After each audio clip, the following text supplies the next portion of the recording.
Bismillahirrahmanirrahim. Alhamdulillahirabbil alamin. Allahumma shalli wa sallim ala sayyidina Muhammadin miftahi babi rahmatillah adada ma fi ilmillah salatan wa salaman daimain bidawami mulkillah wa ala alihi wa sahbihi. Assalamualaikum warahmatullahi wabarakatuh.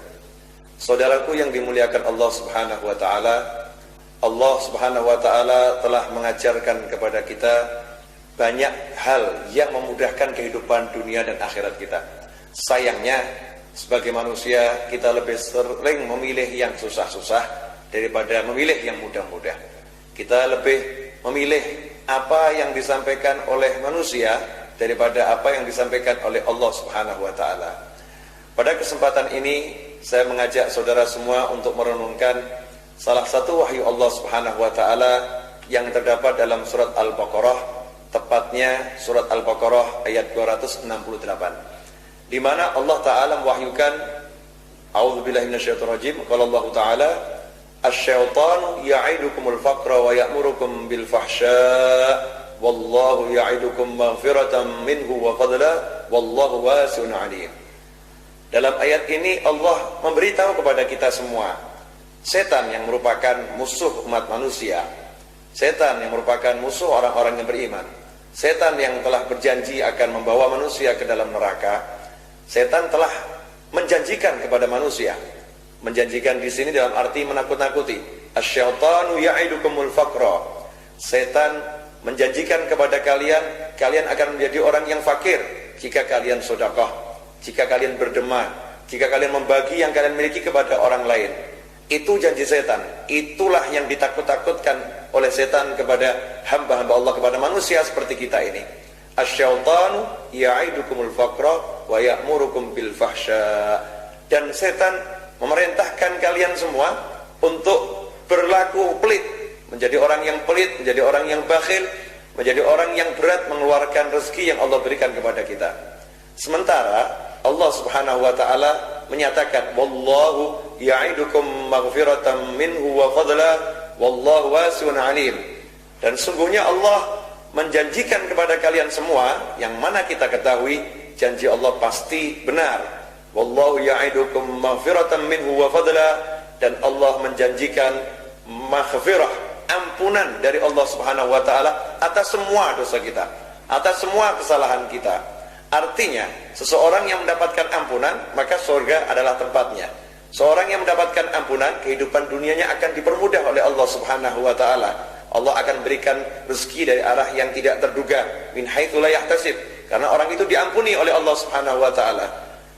Maghfiratan minhu wa fadla, ampunan dari Allah dan karunia dari sisi kemurahan Allah Subhanahu wa taala.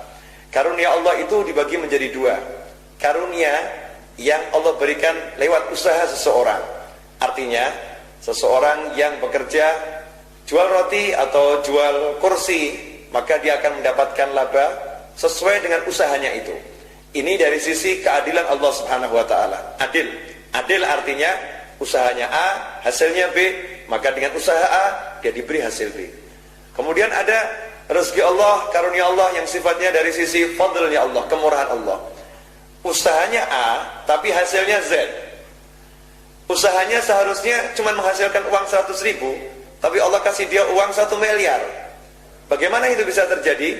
Karena Allah memberi dari sisi kemurahannya, memberi rezeki dari Allah yang memberi, Allah yang memberikan kepadanya. Sebagai contoh, seorang karyawan yang bekerja pada sebuah perusahaan, dalam 1 bulan dia mendapatkan gaji 4 juta rupiah. Kemudian di awal bulan, tanggal muda, si bos pimpinannya memanggil dia ke kantor untuk menerima gaji itu secara tunai, uang cash. Nah, saat duduk bersama si bos menyerahkan amplop berisi uang 4 juta. Di saat yang sama tiba-tiba datang satu orang, kemudian orang itu berkata kepada si bos tadi, "Selamat pagi Pak, gimana Bapak kabarnya?" "Baik, semoga Bapak panjang umur, semoga Bapak semakin sukses. Saya senang lihat Bapak ini kok semakin maju perusahaannya." Rupanya si bos ini senang dengan orang tersebut. Kemudian tiba-tiba dia mengatakan, sini kamu, nih ada hadiah dari saya. Orang itu diberi 10 juta. Maka si karyawan selepas orang itu keluar nanya sama bos, "Bos, Kenapa dia diberi uang 10 juta padahal dia nggak kerja kepada perusahaan ini? Dia cuma mengatakan semoga Bapak panjang umur, semakin maju perusahaannya. Kata bos, kenapa kamu protes? Kamu kerja 1 bulan, gaji kamu 4 juta sudah saya bayar. Saya suka dengan dia, saya mau berderma sama dia, saya senang memberi dia 10 juta. Apa masalahnya? Uang-uang saya, harta-harta saya tidak mengurangi gajimu sama sekali. Ini namanya sisi kemurahan. Sisi kemurahan seorang bos. Apakah kemurahan seorang bos bisa dibandingkan dengan Allah yang maha pemurah? Kemurahan Allah tiada taranya. Makanya ketika Allah menjanjikan fadlan dari sisi kemurahan Allah Subhanahu wa taala, maka tidak bisa dibayangkan apa yang Allah akan berikan kepada orang-orang yang tidak nuruti setan. Jika setan mengatakan, janganlah kamu mau sedekah, nanti kamu kikir, nanti kamu menjadi orang yang fakir, jadilah orang yang pelit, jadilah orang yang bakhil, sayang loh uang itu dikeluarkan, sayang loh uang itu di tabungan kamu habis loh nanti, itu setan. Kemudian kita tidak mau menuruti setan, kita turuti Allah Subhanahu wa taala. Allah menjanjikan, kalau saya mau sedekah, maka Allah ampuni saya. Kalau mau sedekah, Allah akan berikan saya rezeki dari sisi kemurahannya Allah Subhanahu wa taala. Yang mana karunia Allah itu teramat sangat maha luas dan Allah maha mengetahui secara detil perilaku-perilaku hambanya. Maka saat itu ketika kita sedekah, langsung kita dapat ampunan dan Allah akan memberi kita rezeki yang tidak ternilai, yang tidak terkira dari sisi kemurahan Allah Subhanahu wa taala. Inilah yang saya katakan, cara mudah untuk mendapatkan rezeki tanpa susah payah. Sedikit usaha yang sudah kita lakukan dibarengi dengan sedekah, maka usaha kita itu akan mendatangkan rezeki yang berlipat dan berlipat dan berlipat. Tapi ingat, semua itu membutuhkan satu hal, yaitu keyakinan pada Allah Subhanahu wa taala. Sayangnya kita tidak begitu yakin kepada Allah. Kita justru yakin kepada setan yang mengatakan, nanti kamu sedekah, hartamu akan berkurang, nanti kamu akan menjadi miskin. Ini terbukti saat kita akan sedekah, misal hari Jumat, kotak amal berputar, begitu kita buka dompet, takut nih kita mengeluarkan yang besar, yang dikeluarkan yang kecil.